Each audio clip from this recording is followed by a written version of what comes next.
जय तुलसी माता। उसके घर में कभी अनधन की कमी कभी मत होने देना, लाइक जरूर करें। तुलसी माता को जल देते समय बोलने चाहिए। यह 3 शब्द सभी मनोकामनाएं पूर्ण हो जाती हैं। आज की इस वीडियो में हम जानेंगे, हे तुलसी माता, आपकी इस वीडियो को जो भी सच्चे दिल से लाइक करें, उसके घर में स्थायी रूप से निवास बना लेना, उसकी झोली खुशियों से भर देना। जय तुलसी माता। उसके घर में कभी अनधन की कमी कभी मत होने देना, लाइक जरूर करें। तुलसी माता को जल देते समय बोलने चाहिए। यह 3 शब्द सभी मनोकामनाएं पूर्ण हो जाती हैं। आज की इस वीडियो में हम जानेंगे, तुलसी माता के पौधे को जल देते समय क्या बोलना चाहिए। एक बार की बात है, भगवान विष्णु आराम कर रहे थे। तभी वह मां लक्ष्मी आई और मां लक्ष्मी ने भगवान विष्णु से तुलसी माता को जल देने का महत्व पूछ लिया था। तब भगवान विष्णु ने उन्हें उसका महत्व सुना दिया था। आगे देवी मां लक्ष्मी कहती हैं, हे स्वामी, आपने मुझे तुलसी माता को जल देने का महत्व तो बता दिया है, किंतु अब मेरे मन में यह जानने की जिज्ञासा हो रही है कि तुलसी माता को जल कैसे देना चाहिए। तुलसी माता को जल देने की सर्वोत्तम विधि कौन सी है तथा तुलसी माता को जल देने का मंत्र कौन सा है? कृपया आप मुझे इन सभी प्रश्नों का उत्तर दें। तब भगवान विष्णु देवी मां लक्ष्मी से कहते हैं, हे प्रिय, जिस प्रकार से मैंने तुम्हें तुलसी माता का महत्व सुनाया है, उसी प्रकार से तुलसी माता को जल देते समय बोले जाने वाले मंत्र का भी बड़ा महत्व है। यह मंत्र केवल 3 शब्दों का है, किंतु इसका प्रभाव बहुत कल्याणकारी है।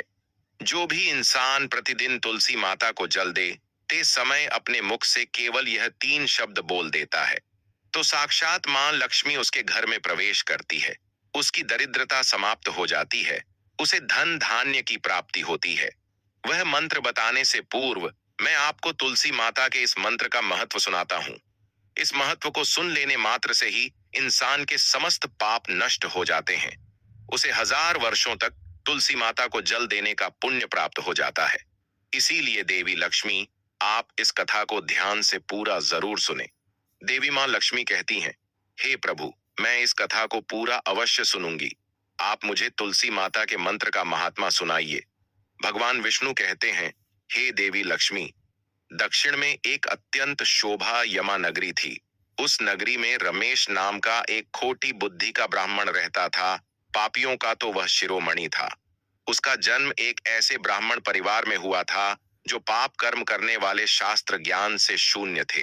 वह जन्म से तो ब्राह्मण था, किंतु कर्म से वह अत्यंत दुराचारी था। वह ना पूजा पाठ करता, ना ध्यान करता, ना जप, ना हवन और ना ही मेहमानों का सत्कार करता था। उसके द्वार पर आए मेहमानों को बिना दान किए ही क्रूरता पूर्वक भगा देता था। स्त्री लंपट होने के कारण वह सदैव ही पराई स्त्रियों में आसक्त रहता था। उसे मदिरा पान करने की भी आदत थी। साथ ही वह मांस खाया करता था। वह दिन में खेत में काम करके पत्ते बेचकर जीविका चलाया करता था और रात में वेश्याओं का सेवन करता था। इस प्रकार से उस ब्राह्मण ने अनेक वर्षों तक जीवन व्यतीत किया। फिर एक दिन वह दुर्बुद्धि रमेश बेचने के लिए पत्ते इकट्ठा करने के लिए एक आशिकी वाटिका में घूमने लगा और पत्ते तोड़ने लगा। तभी एक काल रूपधारी काले सर्प ने उस ब्राह्मण को काट लिया और उसी समय पर उसकी मृत्यु हो गई। उसके बाद 2 यम के दूत उसे लेने के लिए उस स्थान पर प्रकट हुए और उसे उठाकर यमलोक ले जाने लगे। मार्ग में वह यमदूतों के सामने बहुत विलाप करने लगा। हे दूतों, मुझे कहां ले जा रहे हो? मुझे छोड़ दो, मेरे प्राण बख्श दो। किंतु यमदूत उसे यह कहते हुए ले जाने लगे, अरे दुष्ट ब्राह्मण, तेरे पाप कर्मों के कारण तुझे सांप ने काट लिया है। अब यमदेव तुझे अवश्य घोर नरक में डाल देंगे। फिर यम के दूत उस ब्राह्मण को लेकर कर यम लोक पहुंचते हैं और यमदेव के सामने खड़े हो जाते हैं।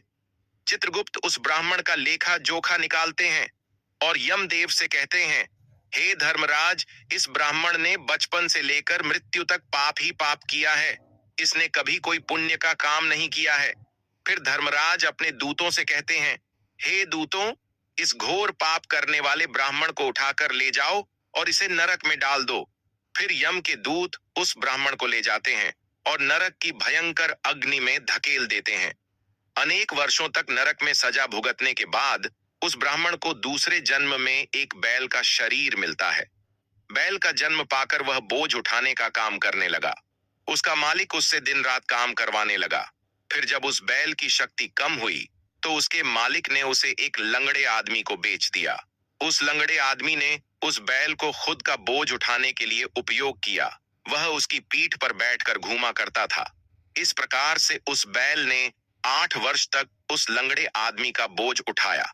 फिर एक दिन वह लंगड़ा आदमी उस बैल की पीठ पर बैठकर किसी ऊंचे पर्वत पर जाने लगता है। उस पर्वत पर बहुत देर तक चढ़ने के कारण वह बैल बहुत थक गया। उसकी शक्ति क्षीण हो गई और कुछ समय बाद वह बैल बहुत जोर से मूर्छित होकर जमीन पर गिर पड़ा और अंतिम सांसें लेने लगा। तभी वहां पर खड़े लोगों को उस बैल पर बड़ी दया आ गई और वे उसके मुख में पानी डालने लगे। फिर उन लोगों में एक पुण्यात्मा व्यक्ति था। उसने उस बैल का कल्याण करने के लिए अपना पुण्य उस बैल को दे दिया। उसे देखकर अन्य लोगों ने भी अपना अपना पुण्य याद करके कुछ पुण्य उस बैल को दे दिया ताकि उसे मुक्ति मिल सके। उसी भीड़ में एक वेश्या भी खड़ी हुई थी। सभी लोग अपना पुण्य उस बैल को दे रहे थे। यह देखकर उस वेश्या ने भी अपना पुण्य उस बैल को दे दिया। कुछ देर बाद उस बैल की मृत्यु हो जाती है। फिर उस स्थान पर यमदूत आते हैं और उस बैल के शरीर से उस ब्राह्मण की आत्मा को निकालकर यमलोक ले जाते हैं। यमलोक ले जाने पर उसे यमदेव के सामने खड़ा किया जाता है और फिर चित्रगुप्त उसका लेखा जोखा देखते हैं तो वे आश्चर्य में पड़ जाते हैं। उस वैश्या के द्वारा उस बैल को दिया हुआ पुण्य बहुत बड़ा होता है। उस पुण्य के प्रभाव से सभी जन्मों के पाप नष्ट हो जाते हैं। फिर देव उस ब्राह्मण के सभी पाप क्षमा करते हैं और कहते हैं, हे ब्राह्मण, उस वैश्या ने तुझे अपना पुण्य देकर तुझ पर बड़ा उपकार किया है। केवल उसी के पुण्य के कारण तुम्हारे सब जन्मों के पाप नष्ट हो गए हैं और यमदेव उसे फिर से इंसान जन्म प्रदान करते हैं। इस बार वह पृथ्वी पर आकर एक उत्तम ब्राह्मण कुल में जन्म लेता है। उस महापुण्य के प्रभाव से उसे इस नए जन्म में अपने पूर्व जन्म की बातें याद आने लगती हैं। जब वह ब्राह्मण बड़ा हो जाता है तो उसे याद आता है कि पिछले जन्म में जब वह बैल था तब एक वैश्या ने उसे उसका पुण्य दे दिया था। इसीलिए उसके मन में उस वैश्या के बारे में जानने की इच्छा होती है और उस महापुण्य के बारे में जानने के लिए उस वैश्या का पता लगाकर उसे ढूंढते हुए उसके नगर में चला जाता है। वह वैश्या अब बूढ़ी हो चुकी थी। फिर जब उसे वह वैश्या मिल जाती है तो वह उसके सामने जाकर उसे बार बार प्रणाम करता है और उस वैश्या का धन्यवाद करने लगता है। वह वैश्या कहने लगती है, हे ब्राह्मण श्रेष्ठ, आप कौन हैं और किस कारणवश आप मुझ वैश्या को धन्यवाद दे रहे हैं? मैंने आपका कौन सा कार्य किया है जो आप मुझे नमस्कार कर रहे हैं? तब वह ब्राह्मण कहता है, हे माँ, मैं वही बैल हूँ जिसे तुमने अपना पुण्य दे डाला था।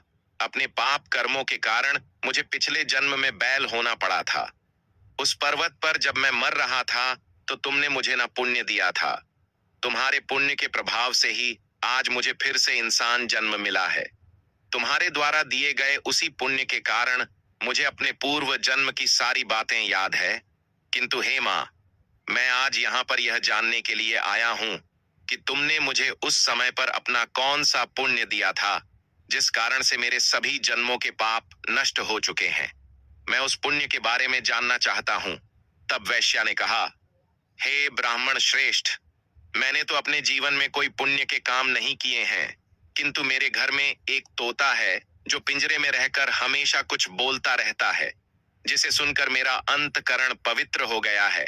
उसी तोते के द्वारा बोले गए मंत्र का पुण्य मैंने तुम्हें दान में दिया था।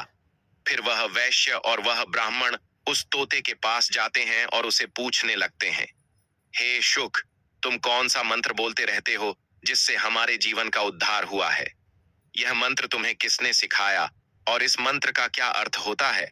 तब उस तोते ने अपने पूर्व जन्म का वृतांत सुनाना आरंभ किया। वह तोता कहने लगा, हे ब्राह्मण श्रेष्ठ, पिछले जन्म में मैं एक ब्राह्मण था। मैं अपने ज्ञान के अहंकार में अंधा हो चुका था।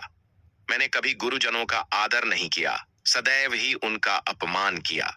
मुझे अपने ज्ञान पर इतना अधिक घमंड हो गया था कि जिस कारण से मेरा क्रोध बहुत अधिक बढ़ गया और मैं सभी से द्वेष करने लगा, अन्य मनुष्यों को तुच्छ समझने लगा, विद्वानों का भरी सभा में अपमान करने लगा फिर कालांतर में मेरी मृत्यु हो गई और मुझे यमलोक ले जाया गया। पूज्य जनों और गुरुजनों का अपमान करने के कारण मुझे तोते के कुल में डाल दिया गया और मेरा जन्म एक तोते के रूप में हो गया। मेरे पाप कर्मों के कारण छोटी अवस्था में ही मेरा अपने माता पिता से हो गया। फिर मैं पेड़ की डाल पर बैठकर रो रहा था, तो उसी स्थान से कुछ मुनि जा रहे थे। उन्होंने मेरी दयनीय पुकार सुनी और मुझे लेकर अपने आश्रम में चले गए। वहां उस आश्रम पर उन्होंने मुझे एक सुंदर पिंजरे में रखा और मेरा अच्छी तरह से ख्याल रखा। वे मुझे प्रतिदिन भोजन दिया करते थे और पढ़ाते थे। उस स्थान पर वे आर्षि मुनि, उनकी स्त्रियां और बालक सभी प्रतिदिन तुलसी माता के पौधे को जल देते थे और उसके सामने एक मंत्र का जाप करते थे। उन्हीं के मुख बार उस मंत्र को सुनकर मैंने उसे रट लिया और तभी से मैं उस मंत्र को जान गया हूं और वही मंत्र मैं दिन रात बोलता हूं। उस मंत्र के प्रभाव से मेरी कभी मृत्यु नहीं हुई और मेरी आयु 100 वर्ष की हो गई और मैं इतने वर्षों तक जीवित रहा। इसी बीच एक रात को एक चोर उस स्थान पर आ गया और उसने मुझे वहां से चुरा लिया और फिर इस वैश्या ने मुझे उस चोर से खरीद लिया। इस वैश्या के घर पर आने के बाद भी मैं उस मंत्र को बोलता रहता था, जिसे सुनकर इस वैश्या का मन भी पवित्र हो गया और ने वैश्या का काम छोड़कर भगवान विष्णु की भक्ति करने लगी। उसी मंत्र के प्रभाव से मेरे पूर्व जन्मों के सभी पाप नष्ट हो गए और उसी मंत्र के प्रभाव से इस वैश्या का भी अंतकरण पवित्र हो गया। हे ब्राह्मण देवता, उसी मंत्र के पुण्य से आप भी पाप मुक्त हो गए हैं। इस प्रकार से तोते ने उस ब्राह्मण को और उस वैश्या को सारा वृतांत सुना दिया, जिसे सुनकर वह ब्राह्मण और वैश्या दोनों ही अत्यंत प्रसन्न हुए और फिर वे दोनों ही प्रतिदिन तुलसी माता को जल देकर उस मंत्र का जाप करने लगे। फिर वहता वैश्या और वह ब्राह्मण तीनों उस मंत्र के प्रभाव से दिव्य विमानों में बैठकर विष्णु लोक को चले गए। भगवान विष्णु कहते हैं, हे देवी मां लक्ष्मी, देखा आपने, केवल तुलसी माता के इस मंत्र के प्रभाव से उस तोते के, उस वैश्या के और उस ब्राह्मण के सभी पाप नष्ट हो गए हैं। इसीलिए प्रत्येक इंसान को रोज तुलसी माता को जल देते समय इस एक मंत्र का उच्चारण अवश्य करना चाहिए। हे देवी, वह मंत्र इस प्रकार है, इसे तुम ध्यान से सुनो। ओम वृंदावन स्वाहा, ओम वृंदावन स्वाहा। भगवान विष्णु कहते हैं कि जो भी स्त्री प्रतिदिन तुलसी माता के समक्ष इस मंत्र का उच्चारण करेगी वह सौभाग्यशाली बनेगी। जो भी पुरुष तुलसी माता के सामने इस मंत्र का उच्चारण करेगा उसे अक्षय धन की प्राप्ति होगी। जिस घर के सामने प्रतिदिन तुलसी माता की पूजा की जाएगी उस घर में साक्षात लक्ष्मी का वास होगा। तुलसी माता का यह मंत्र राज कल्पतरु है, यह समस्त फलों को प्रदान करने वाला है। अतः जो भी तुलसी माता के सामने इस मंत्र का उच्चारण करेगा उसे संपूर्ण सिद्धियां प्राप्त होंगी। स्त्रियों को सदैव ही स्नान करके अपने बाल बांधकर मांग में सिंदूर भरकर प्रतिदिन तुलसी माता को जल देना चाहिए और इस मंत्र का उच्चारण करना चाहिए। रोज तुलसी माता के पौधे की परिक्रमा करनी चाहिए, इससे सभी दोष नष्ट हो जाते हैं। प्रतिदिन शाम के समय तुलसी माता के पास दीपक जलाना चाहिए और तुलसी माता के पास बैठकर भगवान विष्णु की आराधना करनी चाहिए। तुलसी माता के पास दीपक जलाने से इंसान को धन धान्य की प्राप्ति होती है। हजारों अमृत के घड़ों से नहलाने पर भी श्री हरि को उतनी तृप्ति नहीं होती जितनी वे मनुष्यों के द्वारा तुलसी माता का एक पत्ता चढ़ाने से प्राप्त करते हैं। 10,000 गाय के दान से मानव जो फल प्राप्त करता है वही फल तुलसी माता पत्र के दान से पा लेता है।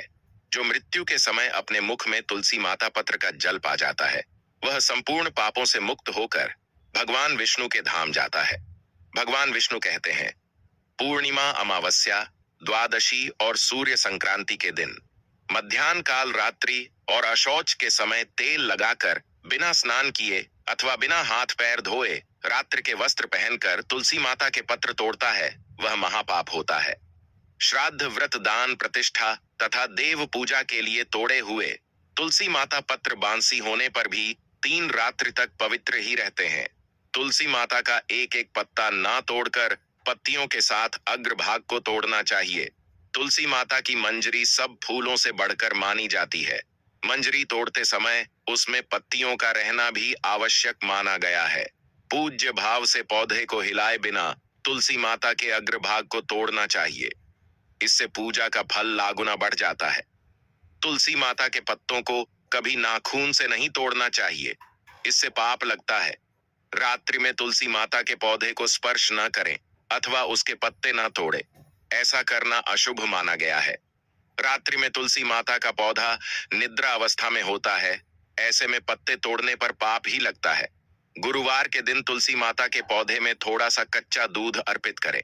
दूध चढ़ाते समय ओम नमो भगवते वासुदेवाय नमः इस मंत्र का जाप अवश्य करना चाहिए। तुलसी माता के पौधे के पास शालिग्राम रखें और उस पर तिल चढ़ाए। पूजा में तुलसी माता और शालिग्राम को दूध में भीगी हल्दी का तिलक अवश्य करें। शालिग्राम पर तुलसी माता पत्र रखकर चंदन लगाना चाहिए। अगर कोई महिला मासिक धर्म से है तो वह तुलसी माता की पूजा न करे। मासिक धर्म के दौरान तुलसी माता को स्पर्श करने से गौर पाप लगता है, इससे स्त्री की दुर्गति होती है। तो भक्तों, इस प्रकार से भगवान विष्णु ने देवी माँ लक्ष्मी को तुलसी माता को जल देने के मंत्र का महत्व सुनाया है। ये कथा आपको कैसी लगी, कमेंट करके अवश्य बताएं। अगर ये जानकारी अच्छी लगी तो वीडियो को लाइक जरूर करें। भक्तों, अगर आप माँ लक्ष्मी को अपने घर लाना चाहते हैं तो कमेंट बॉक्स में लिखें, जय मां लक्ष्मी, आपका हमारे घर में स्वागत है। मित्रों, अगर आप धन की कमी से परेशान हैं और मां लक्ष्मी की असीम कृपा पाना चाहते हैं तो कमेंट बॉक्स में लिखें, जय मां लक्ष्मी, हम पर और हमारे परिवार पर अपनी कृपा करें और हमारे सारे दुख दूर करें। और आप इसी तरह की और जानकारी के लिए हमारे ज्योतिष को सब्सक्राइब करें। जय मां लक्ष्मी।